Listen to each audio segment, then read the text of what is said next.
नमस्कार साथियों। आज मैं शिक्षा मनोविज्ञान के व्यक्तित्व प्रकरण के अंतर्गत, व्यक्तित्व शीर्षक के अंतर्गत एक प्रकरण पर बात करने वाला हूं और वो है व्यक्तित्व आविष्कारिका।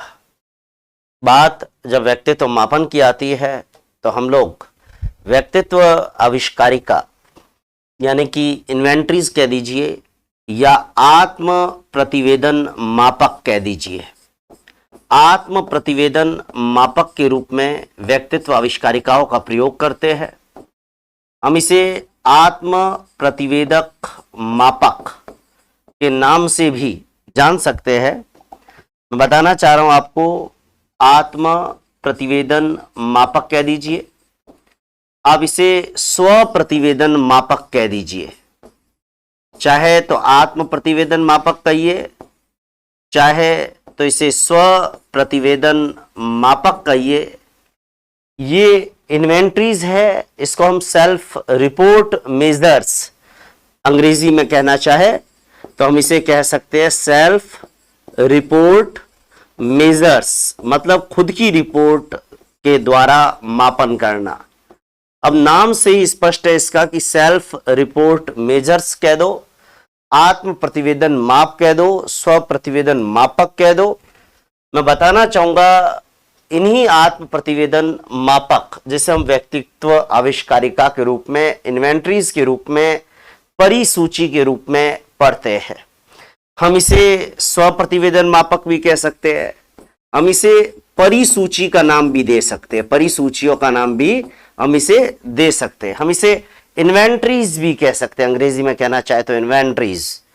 आपको मैं बताना चाह रहा हूं, हमारे एक बहुत मशहूर मनोवैज्ञानिक मिस्टर ऑलपोर्ट, नाम आपने सुना ही है। ऑलपोर्ट महोदय ने एक सजेशन दिया था, एक सुझाव दिया था कि किसी भी व्यक्ति के बारे में यदि मूल्यांकन करना है तो बेस्ट तरीका यह है कि उससे खुद ही उसके बारे में पूछ लिया जाए। देखो, नाम इसका क्या है, स्व प्रतिवेदन, मतलब खुद की रिपोर्ट खुद देना। स्व प्रतिवेदन, खुद का प्रतिवेदन, मैं कैसा हूं, ये मतलब मेरे से ही कोई पूछ ले कि तुम कैसे हो और मैं बताऊं और उसके आधार पे व्यक्तित्व का मापन हो। ये इस मेथड का आधार है, ये इस विधि का आधार है। मैं बताना चाहूंगा महोदय, ऑलपोर्ट का सुझाव आपको जानकारी हो, ऑलपोर्ट महोदय ने एक सुझाव दिया था और ऑलपोर्ट महोदय का सुझाव क्या था? ऑलपोर्ट महोदय का सुझाव यह था कि व्यक्तित्व मापन की सर्वोत्तम विधि वो है जिसमें व्यक्ति से ही खुद के बारे में पूछ लिया जाए। आपको ध्यान हो, ऑलपोर्ट महोदय ने एक सुझाव दिया था कि व्यक्तित्व मापन की या व्यक्तित्व मूल्यांकन की सर्वोत्तम विधि वह है, व्यक्तित्व मूल्यांकन की सर्वोत्तम विधि वह है, सर्वोत्तम विधि वह है जिसमें व्यक्ति से उसके बारे में पूछ लिया जाए, जिसमें व्यक्ति स्वयं से उसके बारे में पूछ लिया जाए, स्वयं से उसके बारे में पूछ लिया जाए। मैं बताना चाहूंगा कि जब एक व्यक्ति को खुद को उसके बारे में पूछा जाए और उसके आधार पर व्यक्तित्व मापन का प्रयास किया जाए तो हम एक ऐसी विधि पर आते हैं जिसको हम व्यक्तित्व आविष्कारिका कहते हैं, जिसको हम व्यक्तित्व स्व प्रतिवेदन मापक कहते हैं, जिसको हम सेल्फ रिपोर्ट मेजर्स कहते हैं, जिनको हम इन्वेंटरीज कहते हैं, जिनको हम परिसूचियां कहते हैं। वो मेथड पर हम आते हैं। मैं बताना चाह रहा हूं कि ऑलपोर्ट महोदय का सुझाव, ये सुझाव ही इस स्व प्रतिवेदन मापक की विधि का आधार बना। स्व प्रतिवेदन मापक, आत्म प्रतिवेदन मापक या इन्वेंटरीज, ये जो तरीके आए, इनकी ये जो विधियां आई, मैं बताना चाह रहा हूं कि स्व प्रतिवेदन मापक की विधि का आधार ये ऑलपोर्ट महोदय का सुझाव बना। मतलब ऑलपोर्ट महोदय ने जो सुझाव दिया वो सुझाव आगे जाकर हमें एक ऐसी विधि के आविष्कार की तरफ ले आया जिसको हम स्व प्रतिवेदन मापक कहते हैं, जिसको हम स्व प्रतिवेदन माप कहते हैं। इस प्रकार की जो विधियां होती है उसके अंदर क्या होता है, बेसिकली मैं आपको एक चीज बताना चाहूंगा कि जो प्रयोज्य है, जिसके व्यक्तित्व का हम मापन कर रहे हैं, देखो जितना मैं बता रहा हूं ना उस रूप में याद करना, गहराई में जाएंगे तो बहुत सारी परिसूचियां है, लेकिन इतना याद होना चाहिए कि हमें एग्जाम में कम से कम एप्टीट्यूड बेस पर पता हो कि इन्वेंटरीज का मतलब क्या होता है। मैं बताना चाहूंगा, आम तौर पर हम लोग जब चर्चा करते हैं, जब हम लोग बात करते हैं, तो बहुत महत्वपूर्ण बात यहां पे ध्यान देना, इस प्रकार के मेथड में हम क्या करते हैं, प्रयोज्य, प्रयोज्य मतलब विषय, मतलब जिसके व्यक्तित्व का मापन हो रहा है, उसको विभिन्न कथनों के संदर्भ में, मतलब इस विधि के अंदर जो व्यक्तित्व आविष्कारिका बनी हुई है जिसमें बहुत सारे कथन है, कथनों को हम बोलते एकांश, एकांश कह दो, अंग्रेजी में आइटम कह दो, आइटम, एकांश, कथन, स्टेटमेंट, मतलब बहुत सारे कथन, उन कथनों के संदर्भ में हम सामने वाले व्यक्ति को पूछेंगे। तो मैं बताना चाह रहा हूं कि प्रयोज्य को विभिन्न प्रकार के कथन या एकांश दिए हुए होते हैं और उसके संदर्भ में विषय की, प्रयोज्य की भावनाओं के बारे में पूछा जाता है और विषय को उन कथनों के संदर्भ में अपनी भावनाओं के बारे में वस्तुनिष्ठ रूप से, वस्तुनिष्ठ रूप से मतलब खुद के प्रति किसी प्रकार का पूर्वाग्रह या पक्षपात रखे बिना, ठीक है, प्रतिवेदन देना होता है।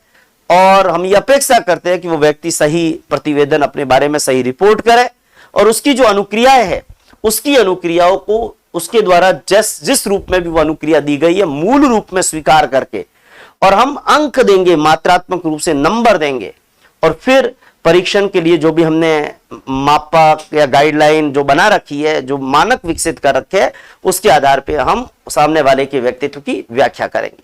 मैं एक हल्का एग्जांपल देता हूं, कभी कभी आप राजस्थान पत्रिका, दैनिक भास्कर वगैरह पढ़ते हो और उसमें सवाल आता है ना कि उसमें जैसे 10 सवाल दे दिए और लिखा हुआ होता है, जैसे सपोज गृहिणी के बारे में, ठीक है, मान लो सवाल है, या फिर किसी कामकाजी आदमी के बारे में सवाल है, या कामकाजी महिला के बारे में सवाल है, कोई भी ऐसे 10-12 स्टेटमेंट दे दिए और फिर कह दिया कि आप इसके बारे में हाँ या ना लिखो, ठीक है, फिर लिख दिया कि अगर आपके 10 में से जिन जिन सवालों में हाँ है वहां आप 5-5 नंबर काउंट कर लो, जहां ना है वहां 3-3 नंबर काउंट कर लो, जहां आपने लिखा पता नहीं वहां 2-2 नंबर काउंट कर लो, अब इनका टोटल करो, ठीक है। तो मात्रात्मक रूप से अंक देना, मात्रात्मक रूप से अंक देना, ठीक है। तो मात्रात्मक रूप से अंक दिए जाते हैं और फिर उन अंकों का योग लगाकर और फिर परीक्षण के लिए जो विकसित मानक है उसके आधार पे हम व्यक्तित्व की क्या करते हैं, व्याख्या करते हैं।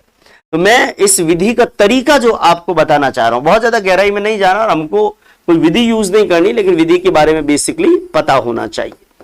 मैं बताना चाह रहा हूं कि जो हमारा प्रयोज्य है, प्रयोज्य कहिए चाहे विषय कहिए, मतलब जिसके व्यक्तित्व का अपन मापन कर रहे हैं, वो प्रयोज्य या उस विषय को विभिन्न कथनों, व्यक्तित्व मापन से जुड़ी कोई भी आविष्कारिका है ना, उसमें अलग अलग कथन होते हैं, किसी में 200 कथन होंगे, किसी में 300, किसी में 400, किसी में 500, अलग अलग इन्वेंटरीज में अलग अलग लोग बनाने वालों ने अलग अलग स्टेटमेंट बनाए। मतलब व्यक्तित्व मापन से जुड़े आप लाइनें कह दो, कथन कह दो, आइटम्स कह दो, सवाल कह दो। अब वो जो सवाल है, लाइन है, उस लाइन के संदर्भ में, जैसे लाइन हो गई कि सामने वाला कुछ बुरा बोलता है, मैं उसको इग्नोर कर देता हूं, ये एक लाइन है। सामने वाला बुरा बोलता है, मैं उसकी प्रतिक्रिया कर देता हूं, सामने वाला बुरा बोलता है, मैं उसको टोक देता हूं, अलग अलग स्टेटमेंट्स। अब उस स्टेटमेंट्स के स्वरूप, स्टेटमेंट्स जो है उसमें फिर विषय क्या अपनी प्रतिक्रिया देता है, उसकी अनुक्रिया को उसके मूल रूप में स्वीकार कर उसको क्या देने, नंबर देने, मात्रात्मक रूप से नंबर देने उसकी प्रतिक्रिया के आधार पे। अब कितने नंबर देने ये उस गाइडलाइन में लिखा हुआ है, क्योंकि अलग एक परिसूची तो है नहीं, हजारों परिसूचियां बनी हुई और हर एक परिसूची के अंदर नंबर देने के तरीके अलग अलग होते हैं। तो अपने को ध्यान रखना है कि प्रयोज्य या विषय को विभिन्न कथनों के संदर्भ में, विभिन्न कथन, कथन कहिए चाहे एकांश कहिए, ठीक है, विभिन्न कथनों या एकांश, एकांश मतलब स्टेटमेंट कह दो, आइटम्स कह दो, ठीक है। यहां हम एकांश की जगह अंग्रेजी में शब्द आइटम्स यूज कर सकते हैं, ठीक है, और आप चाहे तो इसे स्टेटमेंट्स भी कह सकते हैं। प्रयोज्य या विषय को विभिन्न कथनों के संदर्भ में स्वयं की भावनाओं के बारे में, स्वयं की भावनाएं मतलब अलग अलग कथन है ना, उसके बारे में खुद की भावनाएं क्या है, स्वयं की भावनाओं के बारे में, स्वयं की भावनाओं के बारे में वस्तुनिष्ठ रूप से वस्तुनिष्ठ रूप से मतलब गलत नहीं, हम अपेक्षा तो ये करते हैं कि सामने वाला सही प्रतिवेदन करे, सही रिपोर्ट करे। अगर उसे गुस्सा ज्यादा आता है ना तो वो यही कहे कि मुझे गुस्सा ज्यादा आता है, ये नहीं कहे कि मुझे गुस्सा बिल्कुल नहीं आता है, मतलब जैसा वो है वैसा बताए, ये अपेक्षा हम ये करते हैं। तो स्वयं की भावनाओं के बारे में वस्तुनिष्ठ रूप से प्रतिवेदन, प्रतिवेदन का मतलब अंग्रेजी में रिपोर्ट करनी होती है, प्रतिवेदन देना होता है, प्रतिवेदन देना होता है। अब विषय ने जो अनुक्रिया की है उन अनुक्रियाओं को ध्यान दे, प्रतिवेदन देना, प्रयोज्य या विषय को विभिन्न कथनों के संदर्भ में स्वयं की भावनाओं के बारे में वस्तुनिष्ठ रूप से प्रतिवेदन देना। मैं यहां पर एक वर्ड और लिख देता हूं, देना अपेक्षित होता है। अपेक्षित क्यों? क्योंकि अब देखो वस्तुनिष्ठ नहीं देता है तो व्यक्तित्व का मापन सही ढंग से नहीं होगा, लेकिन हम ये अपेक्षा करते हैं कि वो वस्तुनिष्ठ रूप से प्रतिवेदन प्रदान करेगा अपनी भावनाओं के बारे में। जितने भी कथन है ना, जितने भी कथन है, जैसे मिनेसोटा वाले में 567 कथन है, अलग अलग जगह अलग अलग कथन होंगे, ठीक है। और रिवाइज में कथनों की संख्या भी तो घटती बढ़ती रहनी है, जैसे एक बारी सोचिए उसका भी रिवाइज एडिशन आएगा, तो कथन कोई फिक्स तो रहते नहीं कि भाई 400 है तो 400 ही रहेंगे, कथन तो समय के साथ में और भी बढ़ जाते हैं। तो प्रयोज्य को विभिन्न कथनों या एकांशों के संदर्भ में खुद की भावनाओं के बारे में वस्तुनिष्ठ रूप से प्रतिवेदन देना अपेक्षित होता है, और विषय की जो भी अनुक्रिया है उसको मूल रूप में स्वीकार कर मात्रात्मक रूप से अंक देने होते हैं। विषय की अनुक्रियाओं को, विषय ने जो भी अनुक्रिया की है ना, हमें उसमें रद्दो बदल नहीं करना है, उसकी अनुक्रियाओं को उसके मूल रूप में स्वीकार करना है। विषय की अनुक्रियाओं को उसके मूल रूप में स्वीकार करके, उसके मूल रूप में स्वीकार करके मात्रात्मक रूप से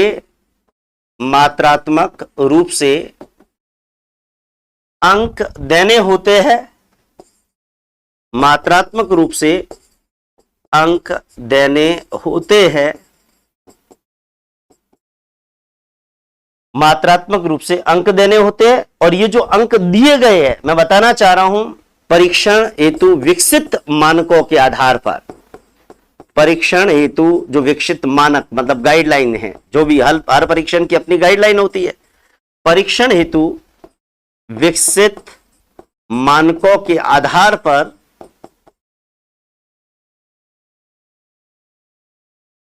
व्यक्तित्व की व्याख्या की जाती है, व्यक्तित्व की व्याख्या की जाती है, व्यक्तित्व की व्याख्या की जाती है।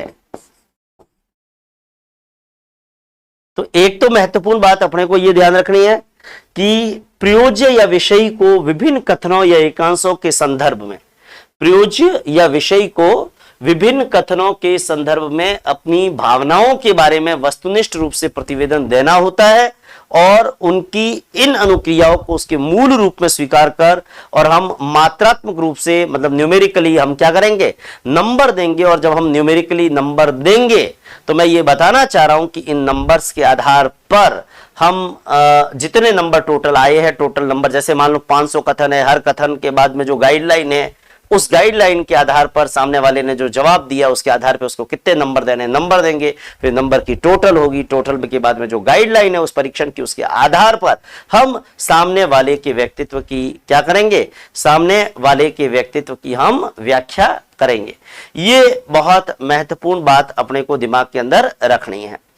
अब थोड़ी बहुत बातें और भी अपने को ध्यान रखनी है, जैसे उदाहरण के तौर पर मैं एक बात आपको बताना चाह रहा हूं।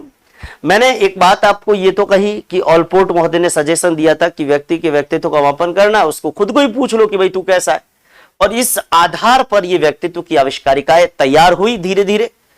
हालांकि हम इसकी गहराई में जाएंगे, इसके अतीत के अंदर जाएंगे तो हमें ये पता चलेगा कि सबसे पहले 1906 के अंदर डच मनोवैज्ञानिक मतलब हॉलैंड के साइकोलॉजिस्ट थे हेमॉन्स और वायरसमा, उसने पहली व्यक्तित्व आविष्कारिका बनाई थी, जिसमें मतलब व्यक्तित्व आविष्कारिका का मतलब क्या है, ऐसे कुछ कथनों का संग्रह जिसमें व्यक्ति खुद के बारे में बताए, मतलब ऐसे कुछ कथन, मेंटल एबिलिटी में क्वेश्चन आते हैं ना कथन कारण, तो ऐसे कुछ कथन हो जिस कथनों के बारे में व्यक्ति को खुद को ही बताना है, ऐसे कथनों का संग्रह जो होता है ना, जैसे 20 कथन, 25 कथन, 50 कथन, 100 कथन, 200 कथन, ये संग्रह ही अपने आप में क्या कहलाता है? व्यक्तित्व आविष्कारिका कहलाती है। तो मैं यहां व्यक्तित्व आविष्कारिका के संदर्भ में बताना चाह रहा हूं। सबसे पहले ध्यान दें, 1906 के अंदर इसका जो इतिहास है वो ये कहते हैं कि 1906 के अंदर सबसे पहले डच मनोवैज्ञानिक, हॉलैंड के मनोवैज्ञानिक हेमांस और वायरस्मा, डच मनोवैज्ञानिक हेमांस और वायरस्मा, हेमांस व वायरस्मा द्वारा पहली व्यक्तित्व आविष्कारिका बनाई गई। पहली व्यक्तित्व आविष्कारिका बनाई गई। व्यक्तित्व आविष्कारिका बनाई गई। आपको ध्यान हो, मैं बताना चाह रहा हूं कि ये जो हेमांस और वायरस्मा, जिन्होंने 1906 के अंदर हॉलैंड के मनोवैज्ञानिक थे और इन्होंने पहली व्यक्तित्व आविष्कारिका बनाई। लेकिन 1908 के अंदर वुडवर्थ पर्सनल डाटा सीट बनी 1908 के अंदर, जिसका विकास 1917-18 में हुआ।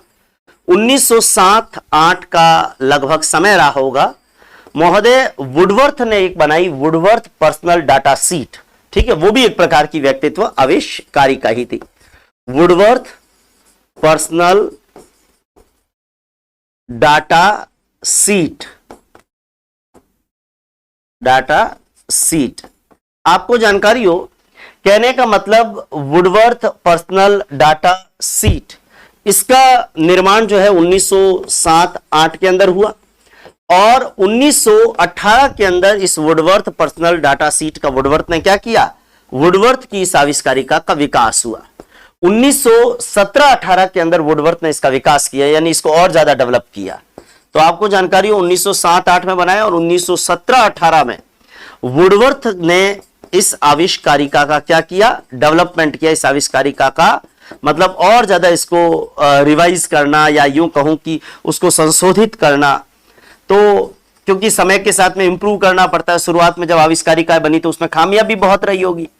तो कहने का मतलब 1917-18 के आते आते वुडवर्थ महोदय ने इस आविष्कारिका का और ज्यादा क्या किया? विकास किया। तो कहने का मतलब 1906 के अंदर पहले तो डच मनोवैज्ञानिक मिस्टर हेमांस एंड वायरस्मा, उन्होंने इस प्रकार का जो है वो व्यक्तित्व आविष्कारिका बनाई। लेकिन एक चीज मैं और बता दूं, हेमांस और वायरस्मा ने जो आविष्कारिका बनाई थी ना, वो एक तरीके से चेक लिस्ट की तरह थी। चेक लिस्ट का मतलब क्या? ये है या ये नहीं है, बस ऐसा ही था। नंबर वगैरह कोई पर्टिकुलर मतलब विकसित आविष्कारिका नहीं थी। हेमांस और वायरस्मा ने जो आविष्कारिका बनाई वो ज्यादा विकसित नहीं थी, वो एक प्रकार की चेक लिस्ट ही थी जिसको मानने वाले लोग आविष्कारिका मान लेते हैं। मतलब वो एक प्रकार की चेक लिस्ट होती है ना, ये नहीं है, ऐसे यस नो टिक और रॉन्ग। तो चेक लिस्ट की तरह ही थी। अब जिसको कई लोग आविष्कारिका मानते हैं, कई लोग आविष्कारिका नहीं मानते, तो कहने का मतलब थी तो आविष्कारिका ही, लेकिन कहने वालों का अलग अलग जो है वो ओपिनियन है। और आपको जानकारी हो, आविष्कारिका का मतलब मैं सिंपल शब्द में ये कहूं कि कहीं पर भी आविष्कारिका शब्द लिखा हुआ आ रहा है ना, तो आविष्कारिका का मतलब क्या है? आविष्कारिका का मतलब है कुछ कथनों का संग्रह, कुछ कथनों का संग्रह, कुछ कथन कह दो, एकांश कह दो, उनका संग्रह, जिनके संदर्भ में व्यक्ति को खुद के बारे में बताना है, जिनके संदर्भ में व्यक्ति को खुद के बारे में राय देनी है, खुद के बारे में ना जो भी है, जिसके संदर्भ में व्यक्ति को खुद के बारे में, मतलब उस कथन को ध्यान में रखते हुए खुद के बारे में बताना है, खुद के बारे में बताना है। ऐसे कथनों का जो संग्रह होता है, मैं बताना चाहूंगा, ऐसे कथनों के संग्रह को हम क्या कहते हैं? आविष्कारिका कहते हैं। आविष्कारिका का मतलब ही यही है कि कुछ ऐसे कथनों का संग्रह जिसमें व्यक्ति खुद के बारे में रिपोर्ट करे कि भाई ये कथन इसके संदर्भ में मैं ऐसा हूं, दूसरा कथन इसके संदर्भ में ऐसा हूं, तीसरा कथन इसके संदर्भ में ऐसा हूं।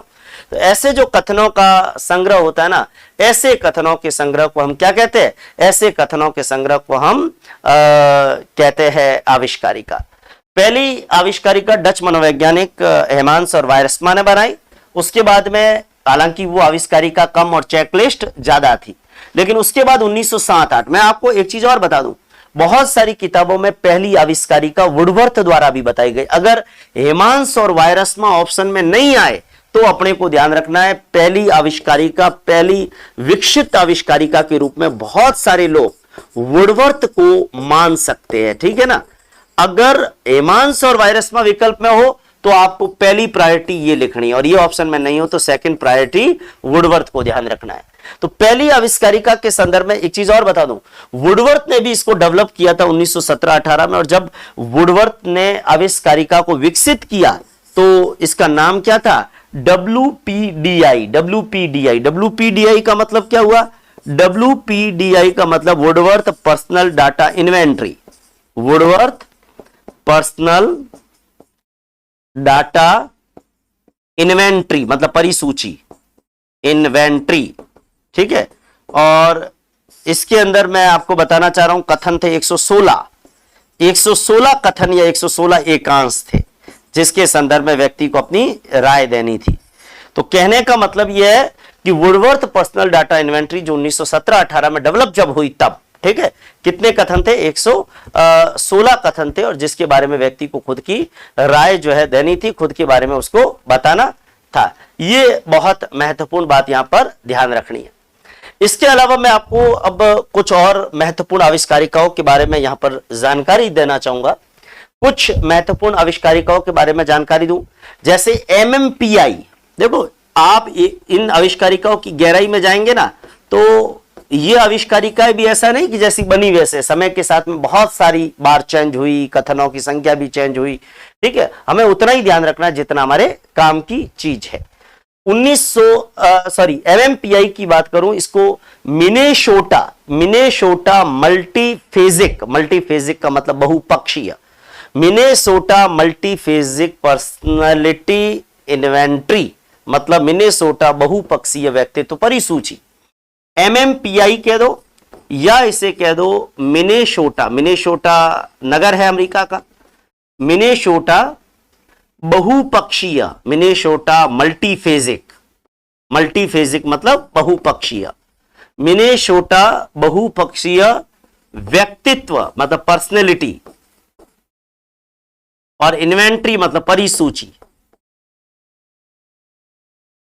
आपको ध्यान हो, मिनेसोटा बहुपक्षीय का मतलब मल्टीफेजिक कह सकते हैं। तो मिनेसोटा बहुपक्षीय व्यक्तित्व परिसूची, ये बहुत महत्वपूर्ण बात अपने को दिमाग के अंदर रखनी है। मैं यहां पर आपको बताना चाह रहा हूं कि मिनेसोटा मल्टीफेजिक पर्सनैलिटी इन्वेंट्री की बात जब हम करते हैं तो शुरुआत के अंदर 1949 के अंदर जब ये आया था, 1949 के अंदर जब ये आया था तो 550 कथन थे। कितने कथन थे, 550 कथन। हाथवे और मैकिनले मनोरोगों के निदान के लिए एक सहायक उपकरण के रूप में इसको लेकर आए थे। और आपको जानकारी हो, मिनेसोटा बहुपक्षीय व्यक्तित्व परिसूची की बात होती है। सबसे पहले तो ये बता दूं कि मिनेसोटा कहां पर है, ये अमेरिका के अंदर एक नगर है। मिनेसोटा नगर कहां है, ये अमेरिका के अंदर है। तो चूंकि इसके आगे मिनेसोटा लगाया है, कारण इसका विकास, इस इन्वेंट्री का विकास कहां हुआ, अमेरिका के मिनेसोटा नगर के अंदर हुआ। और 1949 के अंदर मिस्टर हाथवे एंड मैकिनले, जिन्होंने इसको डेवलप किया, विभिन्न मनोरोगों के या मनोविकारों की मनोरोगों के निदान के एक सहायक उपकरण के रूप में इसको लेकर आए थे।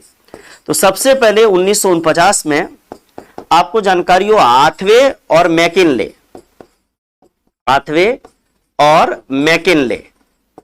1949 के अंदर हाथवे और मैकिनले के द्वारा, 1949 के अंदर हाथवे और मैकिनले, ये दो मनोवैज्ञानिक है जो मनोरोगों की पहचान के लिए, मैकिनले द्वारा मनोरोगों के निदान के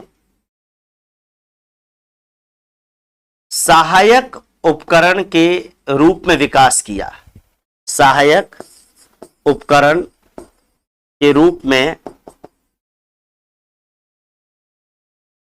MMPI मिनेसोटा मल्टीफेजिक पर्सनैलिटी इन्वेंटरी का विकास किया। और मैं आपको जानकारी के अंदर लाना चाहूंगा कि 550 एकांश इसके अंदर थे। आपको जानकारी हो, बहुत महत्वपूर्ण बात यहां पर ध्यान रखनी है। मिनेसोटा मल्टीफेजिक ये जो इन्वेंटरी है, मिनेसोटा मल्टीफेजिक पर्सनैलिटी इन्वेंटरी है, इसके अंदर कुल कथन कितने थे शुरुआत के अंदर? आपको जानकारी हो, इस MMPI में शुरुआत के अंदर 550 एकांश थे। एकांश मतलब आइटम्स, एकांश कहिए चाहे कथन कहिए, एक की बात है, ठीक है। आइटम्स, कितने आइटम्स थे टोटल? 550 कथन। अब 550 एकांश या 550 कथन थे और प्रत्येक एकांश के 3 उत्तर थे। मतलब प्रत्येक एकांश या प्रत्येक कथन के बारे में व्यक्ति को 3 प्रकार के जवाब वो दे सकता था। नंबर तो फिर गाइडलाइन के आधार पर देने वो अलग बात है, लेकिन प्रत्येक एकांश के 3 संभावित उत्तर हो सकते थे। कितने संभावित उत्तर हो सकते थे? 3। True, false and can't say, मतलब सत्य है, झूठ है और पता नहीं, मतलब कह नहीं सकते। ये तो कहने का मतलब 3 प्रकार के आंसर यहां पर हो सकते थे। एक ट्रू, सत्य, दूसरा फॉल्स यानी कि झूठ, और तीसरा कांट से, मतलब कह नहीं सकते। एक तो सत्य हो गया, दूसरा झूठ हो गया, और तीसरा जो आंसर था इसमें वो था कह नहीं सकते, कांट से। कितने जवाब हो गए? 3 प्रकार के जवाब हर एकांश के बारे में व्यक्ति को देने थे। हर एकांश के बारे में व्यक्ति को कितने जवाब देने थे? 3 प्रकार के जवाबों में कोई भी एक जवाब सत्य है, झूठ है और कह नहीं सकता। एक बात और कह दूं कि ये परीक्षण जो MMPI था ना, ये MMPI का परीक्षण आप व्यक्तिगत, मतलब किसी एक व्यक्ति के ऊपर उसको वो इन्वेंटरी सीट पकड़ाकर कर सकते थे। आप चाहे तो इसको एक समूह के अंदर भी, मतलब ऐसी डेटा सीट की कॉपीज निकाल दी और समूह में बिठाकर भी आप डेटा सीट भरवा सकते हैं। तो व्यक्तिगत और सामूहिक दोनों प्रकार से इसको जो है वो आरोपित किया जा सकता है। मतलब प्रश्नावली जैसे पेपर होता है तो वो व्यक्तिगत भी आप पेपर ले सकते हो और पेपर सबका साथ में भी ले सकते हो, वही चीज है। टोटलिंग बाद में कर लेंगे नंबरों की। तो कहने का मतलब ये व्यक्तिगत और सामूहिक दोनों प्रकार का परीक्षण एक साथ जो है वो किया जा सकता था। अब मिनेसोटा मल्टीफेजिक पर्सनैलिटी इन्वेंटरी के अंदर मैं बताना चाह रहा हूं, यहां पे बहुत महत्वपूर्ण बात यहां पे ध्यान देना। शुरुआत के अंदर जैसे मैंने कहा कि मिनेसोटा अमेरिका के अंदर जो है वो ये डेवलप हुआ, इसलिए इसका नाम MMPI रखा। इसका विकास किसने किया? हाथवे और मैकिनले ने किया, और मनोरोगों के निदान के सहायक उपकरण के रूप में इसका प्रयोग किया गया। आपको जानकारी हो, ये जो MMPI है ना, ये विभिन्न मनोरोगों की, मनोविकारों की पहचान में ये अत्यंत प्रभावी बनी विधि। विभिन्न मनोविकारों की पहचान में अत्यंत प्रभावी विधि बनी। विभिन्न मनोविकारों की पहचान हेतु, विभिन्न मनोविकारों की पहचान हेतु अत्यंत प्रभावी, अत्यंत प्रभावी। तो कहने का मतलब यह है कि विभिन्न मनोविकारों की पहचान के लिए अत्यंत प्रभावी उपकरण के रूप में हम इसको जानते हैं। लेकिन उसके बाद में परिशोधित MMPI, अब MMPI जो हम आज की तारीख में यूज करते हैं ना, MMPI 2, ठीक है। देखो उतना ही मैं आपको बता रहा हूं जितना जानना आपके लिए जरूरी है। बाकी अपने को कोई साइकेट्रिस्ट तो बनना नहीं है। परिशोधित जो MMPI 2 है, आपको जानकारी हो, परिशोधित MMPI 2 है जिसके अंदर 567 एकांश है। कितने एकांश है? 567 एकांश है। आपको जानकारी हो 567 एकांश है। कितने? 567। अब आपको मैं यहां पर बताना चाह रहा हूं कि टोटल एकांश 567 है इस रिवाइज के अंदर मतलब MMPI 2 के अंदर। कहते हैं कि 1989 के अंदर, आपको ध्यान हो, 1989 के अंदर बहुत सारे साइकोलॉजिस्ट, जिसके अंदर डॉलस्ट्रॉम का नाम आता है, कैमर का नाम आता है, बुचर का नाम आता है, ग्राहम का नाम आता है, एलेगन का नाम आता है, बहुत सारे लोग थे जिन्होंने मिलकर और इस MMPI 2 को जो है एक तरीके से रिवाइज करके उसको उसका एडिटिंग वर्जन आया। मतलब 1989 के अंदर बुचर कह दीजिए, डालस्ट्रैम कह दीजिए, डालस्ट्रैम या डालस्ट्रॉम कह दीजिए। आपको ध्यान हो, 1989 के अंदर बुचर कह दीजिए, डालस्ट्रॉम कह दीजिए, कैमर कह दीजिए, ठीक है ना, कैमर कह दीजिए, ग्राहम कह दीजिए, एलेगन है, इन सब ने मिलकर एलेगन आदि के द्वारा इस MMPI 2 का धीरे धीरे विकास होकर और इस स्वरूप में ये मतलब बुचर, डालस्ट्रॉम, कैमर, ग्राहम, एलेगन, इन सब के प्रयासों से और 1989 के अंदर एक रिवाइज MMPI आया जिसको हम MMPI 2 कहते हैं। और जब बात MMPI 2 की होती है तो मैं बताना चाहूंगा कि MMPI 2 के अंदर कितने कथन होते हैं टोटल। MMPI 2 इसके अंदर 567 एकांश है। कितने हैं? 567 एकांश या 567 कथन। तो ये एक बहुत महत्वपूर्ण बात है कि MMPI 2 जिसके अंदर 567 कथन की चर्चा हम लोग जो है वो करते हैं। तो एक बहुत महत्वपूर्ण बात अपने को दिमाग में रखनी है, इसके अंदर टोटल कथन कितने हैं? 567 कथन है, 567 एकांश अपने सामने है।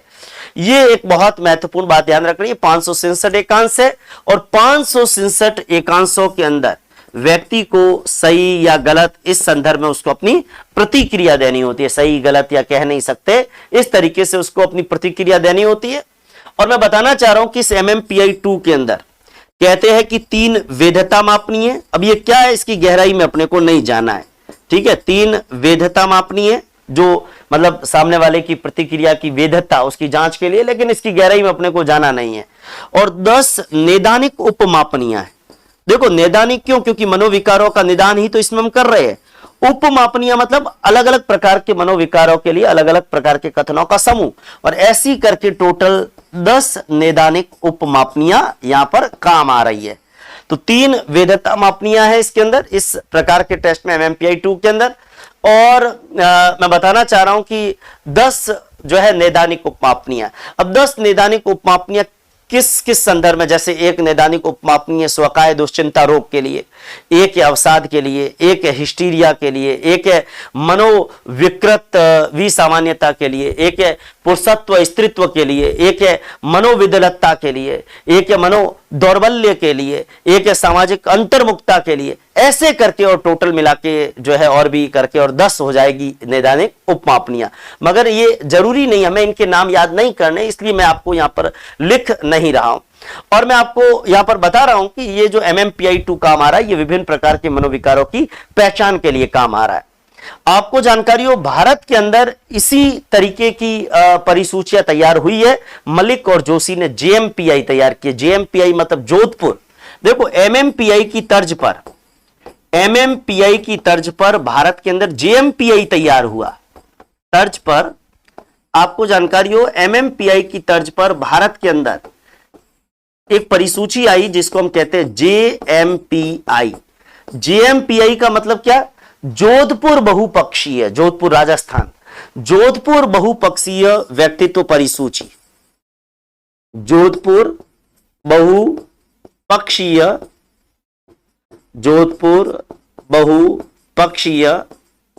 व्यक्तित्व परिसूची। और जोधपुर बहुपक्षीय व्यक्तित्व परिसूची JMPI, जिसको तैयार किया था मलिक और जोशी ने। मलिक एंड जोशी, ये 2 नाम याद कर लीजिए, मलिक एंड जोशी, ठीक है। मलिक और जोशी की तैयार की हुई, ठीक है, यही नाम आपको इसी रूप में मिलेंगे। मलिक एंड जोशी की तैयार की हुई, जिसको हम JMPI कहते हैं, JMPI। और मैं एक चीज और बता दूं, ये MMPI और ये JMPI है ना, ये मनोविकारों की पहचान के लिए एक बहुत कारगर है।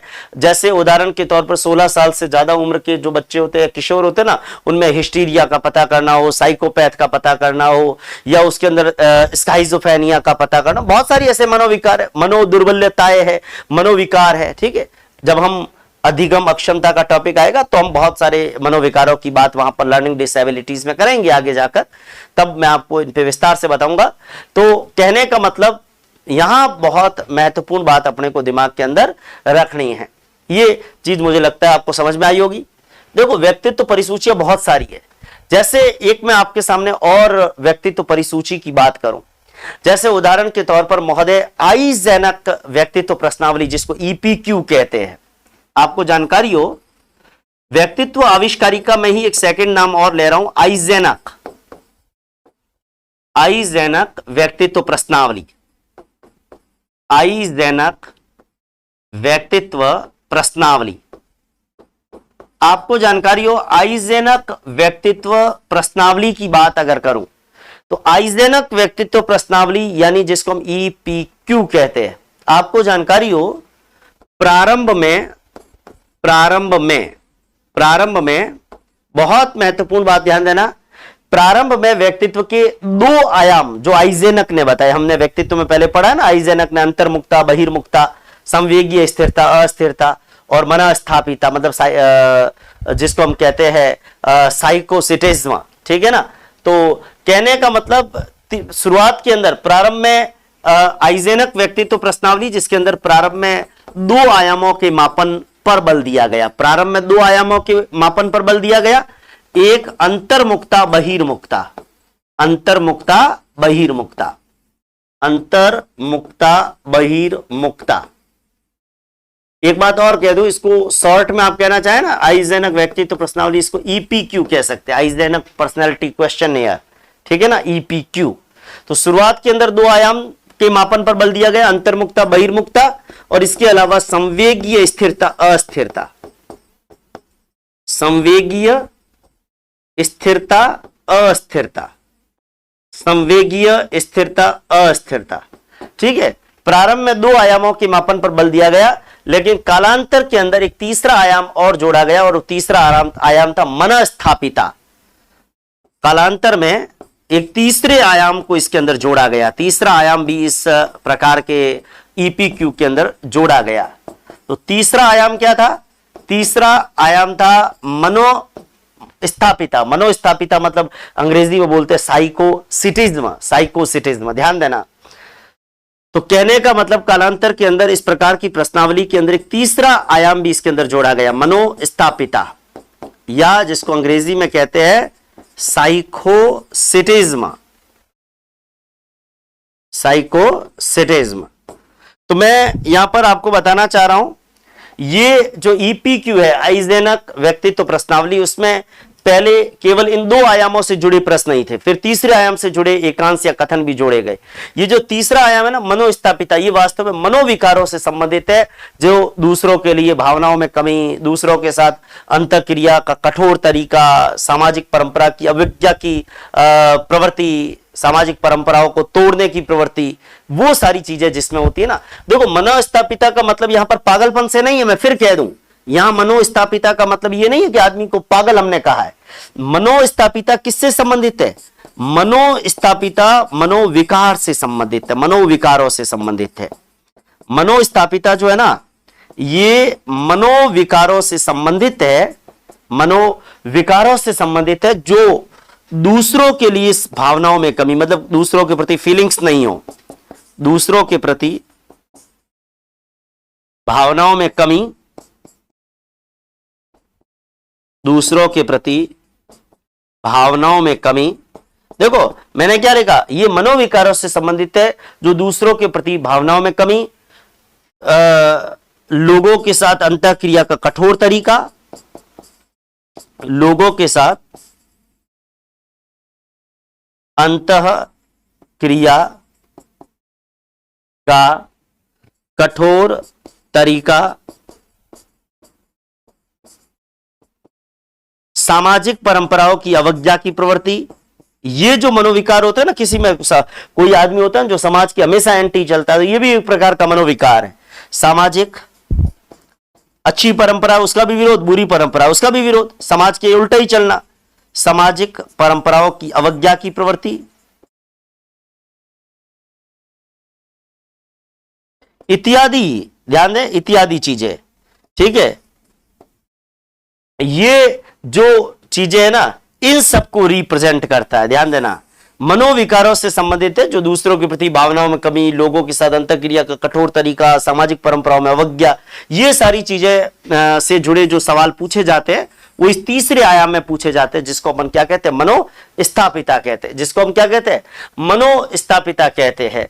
तो कहने का मतलब ये मनोस्थापिता है, और मनोस्थापिता में अगर कोई व्यक्ति इस आयाम में, मनोस्थापिता का जो आयाम है, इसमें हम ये मानते हैं कि मान लो इस आइजेनक की जो प्रश्नावली के अंदर इस आयाम पर जो उच्च अंक लेकर आ गया, तो मतलब ज्यादा नंबर लेकर आ गया, तो ज्यादा नंबर लेकर आ गया इसका मतलब वो व्यक्ति आक्रामक है, वो व्यक्ति अहम केंद्रित है। ठीक है, देखो ये मैंने केवल उदाहरण बताया, आपको कोई नहीं पूछेगा कि उच्च अंक लाने वाला कैसा है, लेकिन मैं बता रहा हूं कि अगर मनोस्थापिता के आयाम में मान लो इसके अंदर 50 सवाल है, 100 सवाल है, और उन सवालों के संदर्भ में जो अच्छे अंक लेकर आया, अच्छा मतलब अंकों की टोटल करते हैं तो ज्यादा अंक लेकर आया, मतलब आक्रामक, अहम केंद्रित, समाज विरोधी। मनोस्थापिता में कम नंबर लेने वाला वो ठीक ठाक है, कम नंबर लाने वाला बढ़िया है, ज्यादा नंबर लाने वाला समाज विरोधी है। तो मनोस्थापिता में मतलब सवाल इसी ढंग से पूछे जाते हैं कि समाज विरोधी आचरण है उसको ज्यादा नंबर दे देते हैं, और लास्ट में कंक्लूजन ये होता है कि ज्यादा नंबर लाया इसका मतलब समाज विरोधी है। तो इस आयाम पर उच्च अंक वाला आक्रामक, अहम केंद्रित और समाज विरोधी, इस प्रकार की धारणाएं उसके व्यक्तित्व के बारे में व्याख्या करते हैं। देखो इन्वेंटरीज के बारे में बेसिकली तो जब आप इन्वेंटरीज को यूज करेंगे तभी उसके बारे में बहुत ज्यादा बता सकते हैं, क्योंकि इन्वेंटरीज को यूज किए बिना तो अपन उसको बहुत ज्यादा डिस्क्राइब नहीं कर सकते, लेकिन फिर भी कुछ बातें हैं जरूर ध्यान रखनी चाहिए। इसी तरीके से 16 पीएफ प्रश्नावली है, जिसके बारे में हालांकि मैं सील गुण के अंदर बता चुका हूं पहले ही, कैटल का 16 पीएफ प्रश्नावली, ये आपको पता ही है 16 पीएफ प्रश्नावली, इसके बारे में बहुत ज्यादा चर्चा की आवश्यकता नहीं है। 16 पीएफ प्रश्नावली वैसे महोदय कैटल की है, आपको जानकारी हो, भारत के अंदर एसडी कपूर साहब ने उसी तर्ज के ऊपर जो है वो बनाया है। 16 पीएफ प्रश्नावली के अंदर भी विभिन्न प्रकार के स्टेटमेंट वगैरह, और आपको पता ही है 16 अलग अलग प्रकार के द्विध्रुवीय आधार पे जो स्टेटमेंट है, उन स्टेटमेंट्स के आधार पे सामने वाले की राय को पूछकर और अपन जो है व्यक्तित्व का मापन जो है वो कर सकते हैं।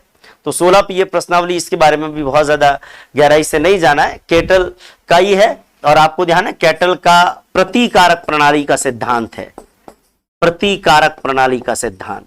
तो कैटल महोदय ने जो प्रतिकारक प्रणाली का सिद्धांत दिया था और जिसके अंदर उन्होंने 16 पीएफ प्रश्नावली की बात की थी, आपको मैं बताना चाह रहा हूं ये 16 पीएफ प्रश्नावली जो विशेष रूप से वयस्कों के लिए इस प्रकार की प्रश्नावली का ज्यादातर उपयोग करते हैं। और 16 पीएफ प्रश्नावली है ना, इसका उपयोग व्यावसायिक निर्देशन के अंदर विशेष रूप से किया जाता है, व्यक्तित्व अन्वेषण में, व्यक्तित्व मार्गदर्शन में, व्यावसायिक निर्देशन में। ठीक है, इसका उपयोग करते हैं, व्यावसायिक निर्देशन है, व्यक्तित्व मार्गदर्शन है, इसमें इसका उपयोग कर सकते हैं। व्यक्तित्व मार्गदर्शन आदि में उपयोगी हो सकता है ये कैटल की व्यक्तित्व परिसूची। हालांकि मैं कैटल वाली जो 16 पीएफ है पहले ही बता चुका हूं 16 फैक्टर कौन से है, इसलिए इसके ऊपर ज्यादा चर्चा की आवश्यकता नहीं है। बस इतना ही ध्यान रखना है 16 पीएफ प्रश्नावली किसने दी थी, 16 पीएफ प्रश्नावली महोदय कैटल ने हमें दी थी। 16 पीएफ प्रश्नावली हमें किसने दी थी, 16 पीएफ प्रश्नावली हमें महोदय कैटल ने दी थी, ये अपने को दिमाग के अंदर रखना है। मैं कुछ और व्यक्तित्व परिसूची के ऊपर अगर बात करूं, यहां पे ध्यान दें व्यक्तित्व परिसूची पे, जैसे एक बर्न र्यूटर व्यक्तित्व परिसूची है। ठीक है, बर्न र्यूटर, कुछ केवल एग्जाम्पल लिख रहा हूं, ज्यादा रटने की आवश्यकता नहीं, बस नाम याद रहे। बर्न र्यूटर व्यक्तित्व परीक्षण परिसूची, बर्न र्यूटर व्यक्तित्व परीक्षण परिसूची। देखो ये एग्जाम्पल है, एग्जाम्पल्स मैंने एक दो आपको समझा दिया, जैसे मिनेसोटा वाला समझा दिया, इसको ज्यादा रटने की वैसे आवश्यकता नहीं है, लेकिन आपको जानकारी हो बर्न र्यूटर व्यक्तित्व परीक्षण परिसूची है। 1931 के अंदर ये डेवलप हुई थी, और इसके अंदर आपको जानकारी हो 1931 के अंदर ये बर्न र्यूटर व्यक्तित्व परीक्षण परिसूची का विकास हुआ, और इसके अंदर 6 अलग अलग आयामों का या 6 पक्षों का मापन करते हैं, 6 पक्षों का। अब ये जो है ना, इसमें अपने को कौन से 6 पक्ष है उसकी गहराई में जाने की आवश्यकता नहीं है। जैसे मैंने आइजेनक वाले में बताया 3 पक्ष, अंतर्मुक्ता, बहिर्मुक्ता, संवेगीय, स्थिरता, अस्थिरता, मनोस्थापिता। ठीक है, लेकिन यहां हर जगह अपने को जरूरत नहीं है। इसी तरीके से आपको मैं एक और एग्जाम्पल यहां पर देना चाहूंगा। जैसे उदाहरण के तौर पर थर्स्टन स्वभाव सूची, जिसके अंदर 7 तत्वों का मापन करते हैं। थर्स्टन स्वभाव परिसूची। अब थर्स्टन स्वभाव परिसूची है, आपको जानकारी हो, ये थर्स्टन स्वभाव परिसूची जिसके अंदर 7 अलग अलग तत्व या 7 अलग अलग पक्ष उसका मापन करते हैं। और इस थर्स्टन स्वभाव परिसूची के अंदर 140 एकांश या 140 कथन आइटम्स होते हैं, ठीक है। और उसके आधार पर व्यक्ति के स्वभाव का पता करने का प्रयास जो है वो इसके अंदर करते हैं। आपको जानकारी हो तो कहने का मतलब 140 कथन जो है वो अलग अलग इसके अंदर जो है वो होते हैं। और ये थर्स्टन स्वभाव परिसूची जिसको अपन कहते हैं। बहुत महत्वपूर्ण बात ध्यान दें, भारत के अंदर भी अगर हम कहें, भारत के अंदर भी बहुत सारी समय के साथ में ऐसी परिसूचियां बनी है। जैसे उदाहरण के तौर पर भारत के अंदर एक सक्सेना परिसूची बहुत फेमस रही। इंडिया की अगर बात करूं तो JMPI तो आपको पता ही है, मलिक और जोशी, जिन्होंने जोधपुर मल्टीफेजिक पर्सनैलिटी इन्वेंट्री बनाई, ठीक है, JMPI। इसी तरीके से आपको जानकारी हो, भारत के अंदर एक बहुत मशहूर परिसूची है सक्सेना परिसूची। सक्सेना परिसूची, भारत के अंदर सक्सेना परिसूची बहुत इंपॉर्टेंट है। आपको जानकारी हो, भारत के अंदर कहते हैं कि सक्सेना ने MSL